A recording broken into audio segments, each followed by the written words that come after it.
Fourth graders, hello. Here is lesson 10 of unit 1. I'm on page 25 of my SAB. We're using addition and subtraction together in this lesson. They're called inverse operations. And what an inverse operation is, it's two different operations that can undo each other. So you can add or you can subtract, and that would be the opposite or the inverse. Another example would be multiplying and dividing. Those are also inverse operations. So we're going to be using something called a break apart drawing. I think in earlier grades you guys might call this like a math mountain or something. Does that sound familiar? Okay, so break apart drawings help us show inverse relationships. Write a word problem that requires adding 1,310 and 2,057. I'll wait. You can go ahead and write your word problem.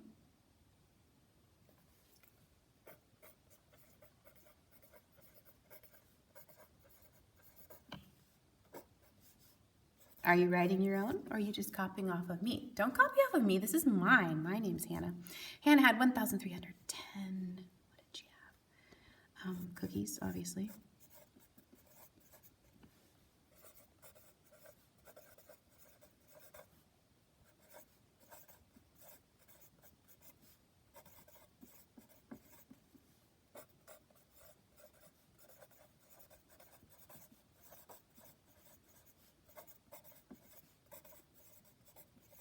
My handwriting is getting very sloppy. I've been writing a lot today.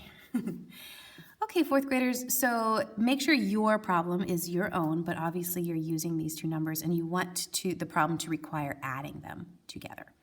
So what are the addends in this? Well, an addend is the two numbers that you are adding up, that you're adding together. So it would be 1,310 and 2,057. So we've shown that here. And then we're showing that you can flip these two around. You can change the order of them and still have the answer be the same. That's called the commutative property of addition. And you can try it out there. Now on our break apart drawing, we're simply showing that the total, the big number, goes on top. Here's the total. And then there are the other two numbers broken apart. Write a word problem that requires subtracting. So I'll let you do that one on your own. Subtracting this number from that number. And of course we would get this number, right? You can probably predict that. We have a little number family going on. Number 5, go ahead and do that. Write two subtraction problems represented by the break apart drawing. By problems, it just means like this, except the subtraction ones. So it would be 3,367 minus this guy, and then minus that guy. On the next page, you've got some practice. You're going to subtract and then use addition to check. This comes up a lot in your testing questions later, so you do need to make sure you know how to do this. I want you to use lined paper for all of your work here. So let's go ahead and start. We'll do number 6 together. So we're going to start with 1,900 minus 574. So we're going to subtract first, and then we will add to check, and I'll show you how to do that. Okay, so can we do 0 minus 4? Is that possible? We always start on the right, start in the ones place. Not possible. We have to go to the tens place, try to find something there. There's nothing there. Boom. Go to the hundreds place. Ah, yes, there is something to borrow from the hundreds place. The 9 changes to an 8. Now, back to this tens place. We borrowed one. We borrowed 10 hundreds, so we get to change the 0 to a 10. But it doesn't get to stay that way because this ones place is still waiting.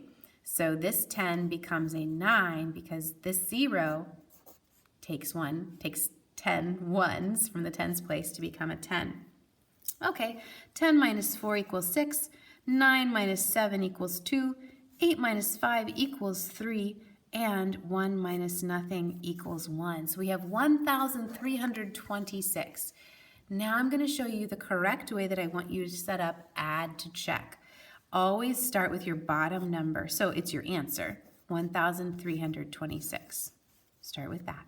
Plus your middle number, 574. Add them up.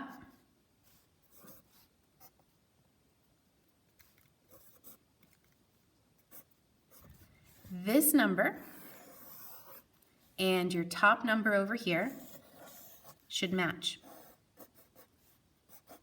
If they do, you have done your work well. You have just proven the answer is correct by doing something called add to check. Okay, so that's what they're asking you to do. You have to do the subtraction, and then you have to write out the addition problem that would prove that it's correct. Do at least 2 of those. You can do it like me on lined paper. That's fine. You can do it like that. If you're wondering what they're asking for here, they would wanted you to just set up that addition problem right here. And then after you do 2 of those, make sure that you do both of these bottom ones where we have word problems. Again, they're asking you to add or subtract large numbers.